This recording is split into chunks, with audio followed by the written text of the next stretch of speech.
இறையேசுவில் என் அன்புமிக்க சகோதர சகோதரிகளே, இன்று பொது காலத்தின் 11ஆம் ஞாயிறை கொண்டாடும் நாம் இந்த திரு இருதய பசிலிக்கா ஆண்டவர் கோவிலில் இயேசுவின் தூய்மை மிகு இதயத்தின் திருவிழாவை கொண்டாடி மகிழ்கிறோம். கடந்த நாட்கள் 9 நாட்களாக நாம் இந்த விழாவிற்காக நம்மை தயாரித்து கொண்டிருக்கின்றோம்.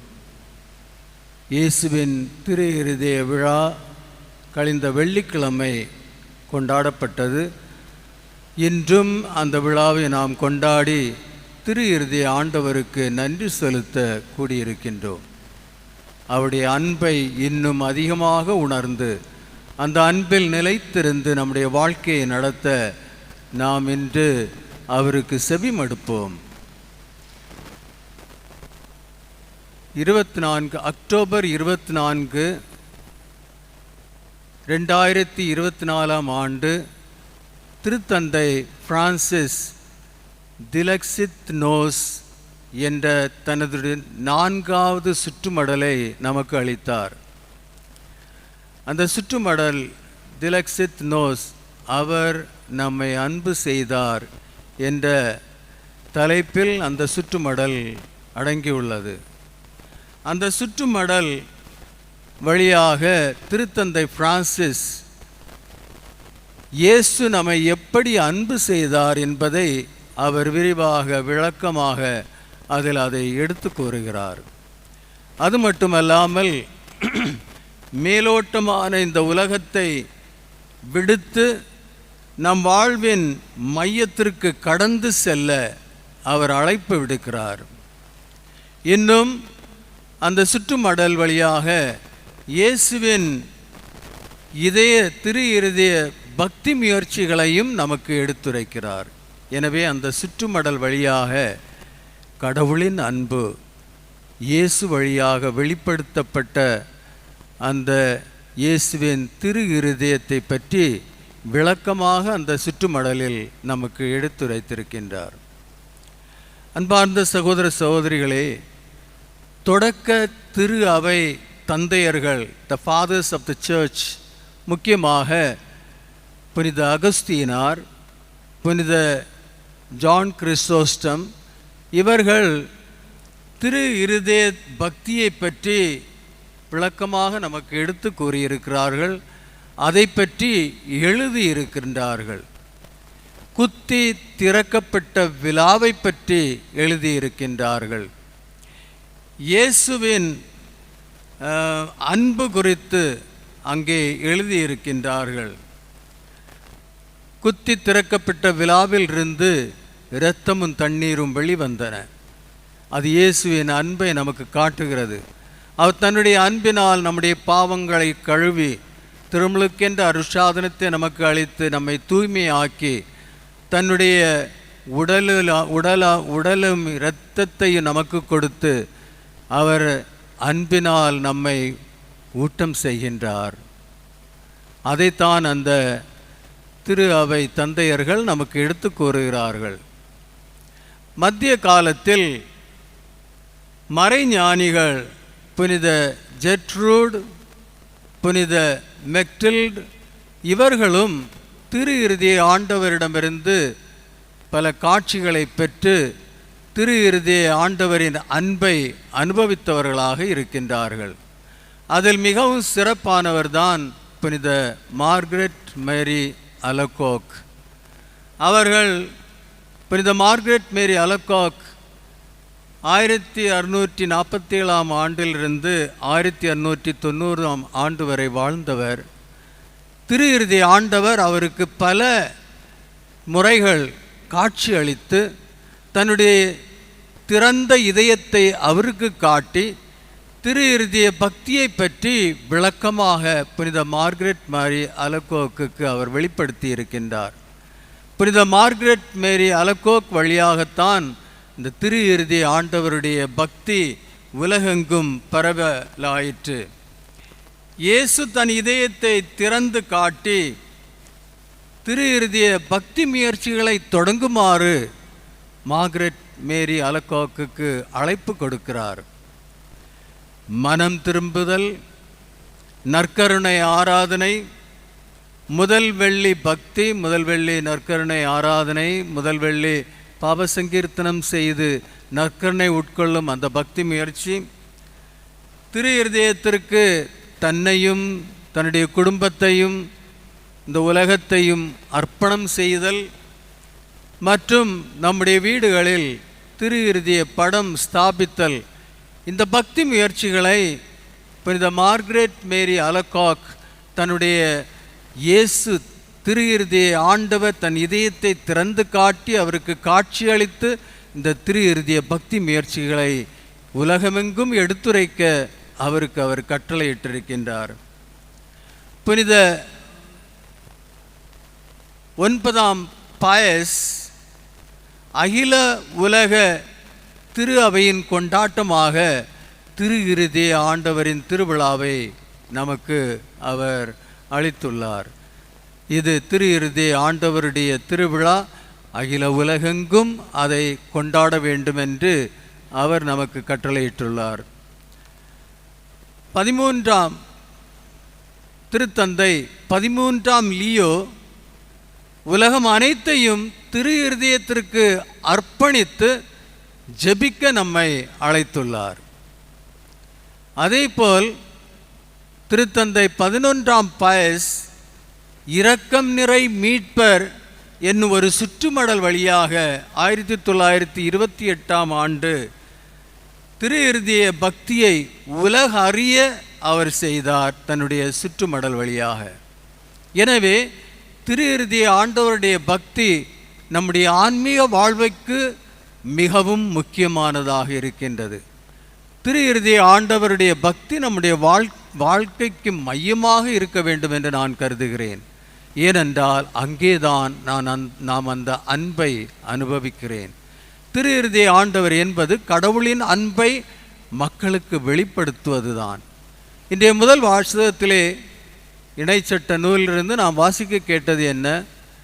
கடவுளின் அன்பை மோசே அங்கே வெளிப்படுத்துகிறார். தேர்ந்தெடுக்கப்பட்ட இனம் யெகூதி மக்கள் குறைவான மக்களாக இருந்தவர்கள். கடவுள் திரளான மக்களை அவர் தேர்ந்து கொள்ளவில்லை. குறைவான யாருக்கும் அறியாத அந்த மக்களை அவர் தேர்ந்தெடுத்தார். அவர்களை அன்பு செய்தார். அவர்களை எகிப்தின் அடிமையிலிருந்து மீட்டெடுத்து அவர் வாக்குறுதி கொடுத்த இடத்திற்கு அவர்களை கொண்டு சேர்த்தார். அவர்களோடு இருந்து அவர்களை வழிநடத்தினார். அப்படியெல்லாம் என்று மோசே இன்றைய முதல் வாசகத்திலே கடவுளின் அன்பை பற்றி நமக்கு எடுத்து கூறுகிறார். இன்னும் 2ஆம் வாசகத்திலே புனித யோவானுடைய அந்த திருமுகம் வழியாக நாம் என்ன கேட்கின்றோம்? கடவுள் அன்பாயிருக்கின்றார். அவர் அன்பு செலுத்துபவர்கள் கடவுளிடமிருந்து பிறந்தவர்கள் என்று நமக்கு கூறுகிறார். கடவுள் அன்பாயிருக்கின்றார்கள், அன்பு செலுத்துபவர்கள் கடவுளிடமிருந்து பிறந்தவர்கள். அப்போ நம்ம அன்பு செய்யாமல் இருக்கும்போது யாரிடமிருந்து பிறந்தவர்கள்? எனவே அன்பு என்பது நமக்கு மிகவும் முக்கியமான ஒரு கட்டளையாக மாறுகிறது. அதனால் தான் இயேசு நமக்கு ஒரே ஒரு கட்டளையை கொடுத்தார். நான் உங்களை அன்பு செய்வது போல் நீங்களும் ஒருவரை ஒருவர் அன்பு செய்யுங்கள். அந்த கட்டளையை அவர் தன்னுடைய கட்டளை என்று எடுத்து கூறுகிறார். இது என் கட்டளை. அது மட்டுமல்ல, அதை ஒரு புதிய கட்டளை என்று எடுத்து கூறுகிறார். இது புதிய கட்டளையை நான் உங்களுக்கு கொடுக்கிறேன். இதுவரை யாரும் கொடுக்கவில்லை, இனி யாரும் கொடுக்கப் போவதில்லை. இது என்னுடைய கட்டளை என்று அந்த அன்பு கட்டளையை தனதாக்கி கொள்கிறார். நான் உங்களை அன்பு செய்வது போல் நீங்களும் ஒருவரை ஒருவர் அன்பு செய்யுங்கள். அப்போது நீங்கள் கடவுளிடமிருந்து பிறந்தவர்களாக அழைக்கப்படுவீர்கள். கடவுளின் பிள்ளைகள் என்று அழைக்கப்படுவீர்கள். கடவுளுக்கு உகந்தவர்களாக நீங்கள் ஏற்றுக்கொள்ளப்படுவீர்கள். எனவே அன்பு என்பது நம்முடைய வாழ்க்கையில் மிகவும் முக்கியமானது. நாம் அன்பிற்காக அழைக்கப்பட்டிருக்கின்றோம். கடவுள் அன்பாயிருக்கின்றார். இயேசு நம்மிடம் என்ன சொல்கிறார்? தந்தை நிறைவாக இருப்பது போல் நீங்களும் நிறைவாக இருங்கள் என்று. தந்தை எதில் நிறைவாக இருக்கின்றார்? தந்தை அன்பில் நிறைவாக இருக்கின்றார். எனவே நாம் அனைவரும் நம்முடைய இந்த உலக வாழ்க்கையில் தந்தையை போன்று அன்பு செய்பவர்களாக மாறுவதற்காகத்தான் கடவுள் நம்மை அழைக்கின்றார், இயேசு நம்மை அழைக்கின்றார். எனவே இந்த திரு இறுதி ஆண்டவருடைய இந்த திருவிழா கொண்டாடுதல் நம் அனைவருக்கும் விடுக்கும் ஒரு கட்டளை, அன்பு கட்டளை, ஒருவரை ஒருவர் அன்பு செய்வது. எனவே நம்முடைய முயற்சி எப்போதும் நம்முடைய வாழ்க்கையில், அன்றாட வாழ்க்கையில் நம்முடைய முயற்சி எப்படி இருக்க வேண்டும் என்றால், வெறுப்பை தவிர்த்து அன்பு செய்பவர்களாக ஒவ்வொரு நிமிடமும் நாம் முயற்சி செய்ய வேண்டும் என்று நமக்கு இன்று சொல்லப்படுகிறது. இன்றைய நற்செய்தியிலே இயேசு என்ன சொல்கிறார்? அவர் தந்தைக்கு நன்றி செலுத்துகின்றார். தந்தையே, நான் உமக்கு நன்றி செலுத்துகின்றேன், ஏனென்றால் இந்த மறைபொருளை நீர் ஞானிகளிடமிருந்தும் அறிஞர்களிடமிருந்தும் மறைத்து குழந்தைகளுக்கு அதை வெளிப்படுத்தி இருக்கின்றீர். இந்த மறைபொருளை எதை அவர் வெளிப்படுத்தி இருக்கின்றார்? தந்தையை பற்றிய அறிவு. அதான் அவர் சொல்கிறார், தந்தையை யாரும் அறியார், மகன் மட்டும் தந்தையை அறிந்தவராக இருக்கின்றார், தந்தை மகனை அறிந்தவராக இருக்கின்றார். அது எப்படிப்பட்ட அறிவு அன்பார்ந்த சகோதர சகோதரிகளே? அன்பின் அறிவு. அன்பில் அவர்கள் முழுமையாக இருக்கின்றார்கள். அந்த அறிவுதான், அந்த அன்பின் அறிவுதான் தந்தை மகனை அறிவதும் மகன் தந்தையை அறிவதும், அந்த அன்பில் அவர்கள் ஒன்றாக ஒரே கடவுளாக மாறுவதும். அந்த மறை உண்மையை, அந்த மறைபொருளை, அந்த தெய்வீக ரகசியத்தை அவர் குழந்தைகளுக்கு வெளிப்படுத்துகிறார். ஞானிகளுக்கும் அறிஞர்களுக்கும் அல்ல. குழந்தைகள் யார்? எளியவர்கள், எளிய மனத்தோர், people who are humble. எளிய மனத்தோர், அவர்கள்தான் இறைவனை காண முடியும், இறைவனை அறிய முடியும், இறை அன்பை அனுபவிக்க முடியும். அதைத்தான் அவர் மறை உண்மை என்று சொல்கிறார். இன்றைய நற்செய்தியிலே இயேசு மக்களை இரு பிரிவாக பிரிக்கின்றார். ஒன்று ஞானிகளும் அறிஞர்களும், இன்னொன்று குழந்தைகள், எளியவர்கள், எளிமையான வாழ்க்கை வாழ்பவர்கள். இப்படி ரெண்டு பிரிவாக பிரிக்கின்றார். ஞானிகளும் அறிஞர்களும் தங்களுடைய வாழ்க்கையை, தங்களுடைய வாழ்க்கையில் வரும் சவால்களை, தங்களுடைய வாழ்க்கையில் வரும் பிரச்சனைகளை அவர்கள் ஒரு ப்ராப்ளம் என்று எடுத்துக்கொள்கிறார்கள். அதை ப்ராப்ளம், என்னுடைய வாழ்க்கையில் ப்ராப்ளம் இருக்கிறது, பிரச்சனை இருக்கிறது, அந்த பிரச்சனை என்று சொல்லும்போது அது உலகை சார்ந்ததாக இருக்கின்றது, உலகை சார்ந்ததாக இருக்கின்றது. எனவே அந்த பிரச்சனைகளுக்கு அவர்கள் வழி காண வேண்டும். அதை எப்படி நாம் தவிர்க்க முடியும், அந்த பிரச்சனைகளிலிருந்து எப்படி விடுபட முடியும் என்பதற்கு அவர்களே வழி காண்கிறார்கள். ஏனென்றால் அது உலகை சார்ந்ததாக அமைகிறது. எனவே அந்த ப்ராப்ளத்தை சால்வ் பண்ண, அந்த பிரச்சனைகளிலிருந்து விடுபட அவர்களே அதற்கு வழி தேடுகிறார்கள். உலகை சார்ந்தவர்களாக இருக்கின்றார்கள், மறைபொருளை அறியாதவர்களாக இருக்கின்றார்கள். எனவே தான் அவர்கள் தன்னுடைய வாழ்க்கையில் வரும் ஒவ்வொரு ப்ராப்ளத்திற்கும் காரணம் கண்டுபிடிக்கிறார்கள். இதற்கு காரணம் ஒருவேளை நானாக இருக்கலாம், என்னுடைய பாவமாக இருக்கலாம், அல்லது இதற்கு காரணம் ஒருவேளை பிறராக இருக்கலாம், என்னுடைய குடும்பமாக இருக்கலாம். அந்த குடும்பத்தினால், பிறரினால் நான் இந்த பிரச்சனைக்கு ஆளாகிவிட்டேன் என்று அவர்கள் நினைக்கிறார்கள். எனவே தங்களுடைய ப்ராப்ளத்திற்கும் தங்களுடைய வாழ்க்கையின் சுமைகளுக்கும் அவர்கள் தாங்களாகவே அதற்கு காரணத்தை அறிந்து அதை தீர்ப்பதற்காக, தவிர்ப்பதற்காக முயற்சி செய்பவர்களாக இருக்கின்றார்கள். ஏனென்றால் அவர்கள் அறிஞர்களும் ஞானிகளும், அது ஒரு பிரிவினர். ஆனால் குழந்தைகள் என்று இயேசு அழைக்கின்றவர்கள் தங்களுடைய பிரச்சனைகளையும் தங்களுடைய வாழ்க்கையின் சவால்களையும் மறைபொருள், தெய்வீக ரகசியம் என்று அதை ஏற்றுக்கொள்கிறார்கள். மறைபொருள் தெய்வீக ரகசியம் என்று அதை ஏற்றுக்கொள்ளும் போது அது உலகை சார்ந்தது அல்ல, அது இறைவனை சார்ந்ததாக இருக்கின்றது. எனவே அதிலிருந்து விடுபடுவதற்கு அவர்கள் இறைவனை சார்ந்திருக்கின்றார்கள். இறைவன் அவர்களை விடுவிக்கின்றார். அதனால்தான் அவர் சொல்லுகிறார், தந்தையே, நான் உமக்கு நன்றி செலுத்துகின்றேன். ஏனென்றால் இந்த மறை உண்மைகளை ஞானிகளிடமிருந்தும் அறிஞர்களிடமிருந்தும் மறைத்து குழந்தைகளுக்கு அதை வெளிப்படுத்தியுள்ளீர். இதுதான் அந்த நாம் குழந்தையாக இருக்கின்றோமா? நம்முடைய வாழ்க்கையில் வரும் பிரச்சனைகளையும் துன்பங்களையும் சவால்களையும் துயரங்களையும் இடையூறுகளையும் நாம் அது ஒரு மறைபொருள், அது இறைவனால் நமக்கு கொடுக்கப்பட்டது என்று உணர்ந்து அந்த இறைவனை சார்ந்தவர்களாக நாம் இருக்கின்றோமா?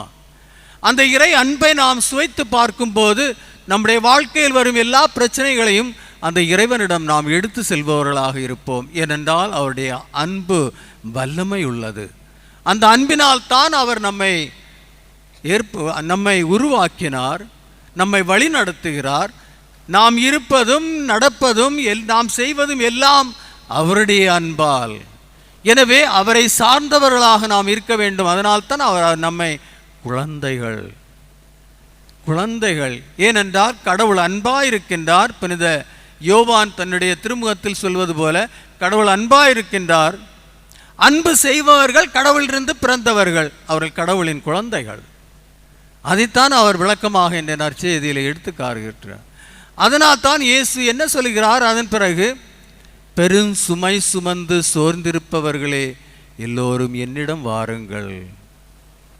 நாம் அவரை சார்ந்தவர்களாக இருக்கின்றோம், குழந்தைகளாக இருக்கின்றோம், அன்பு செய்பவர்களாக இருக்கின்றோம்.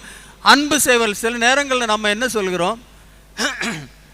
அவன் கடவுளை நம்பாமல் இருக்கிறான், கோவிலுக்கே வரமாட்டான், எந்த அருட்சாதனையும் பெறமாட்டான், அவன் விருப்பம் போல வாழ்க்கை நடத்தி கொண்டிருக்கிறான், அவன் நல்லா தான் இருக்கிறான், அவனுக்கு ஒரு குறையும் இல்லை இந்த உலகத்தில். அப்படியெல்லாம் நாம் நினைக்கிறோம்.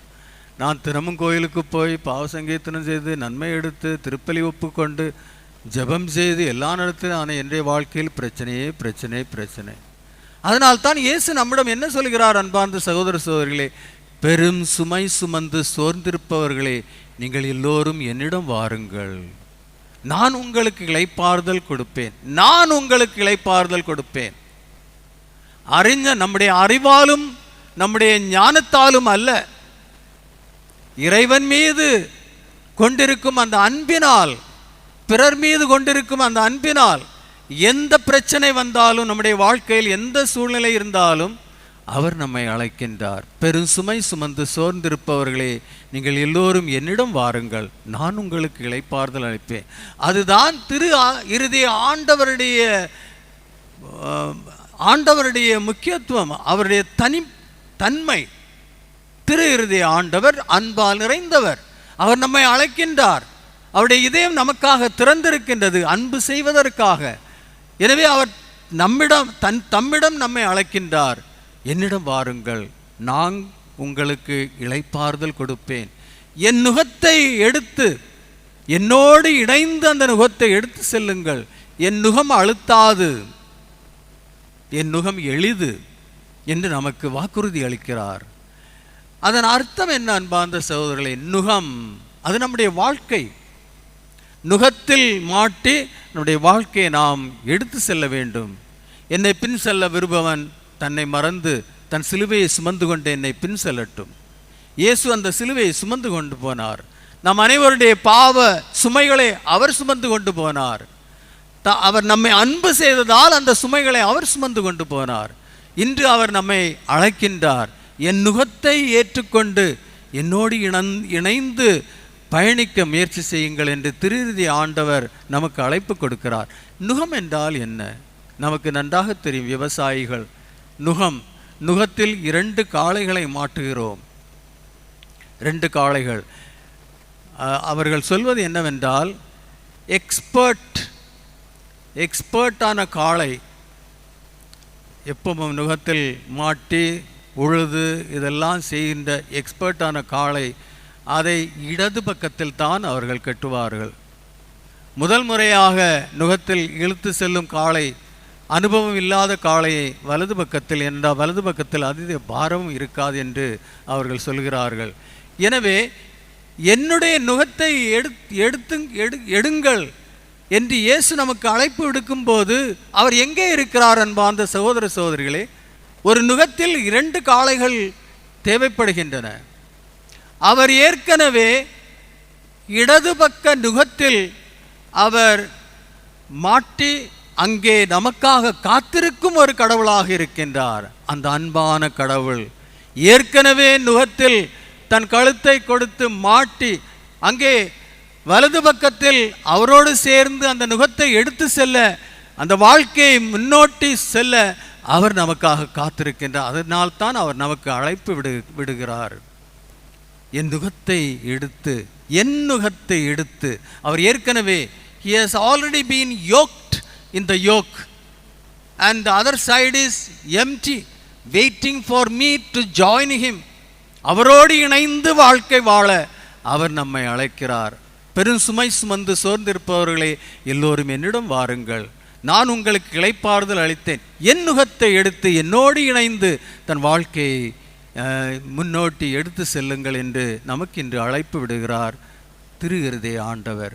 அன்பால் நிறைந்தவர், அன்பு இதயத்தை நமக்காக திறந்து நம்மை அந்த இதயத்தில் வைத்து பேணி பாதுகாப்பதற்காக, தன்னோடு இணைந்து வாழ்க்கை நடத்துவதற்காக திரு இருதய ஆண்டவர் நமக்கு இன்று அழைப்பு விடுகிறார்.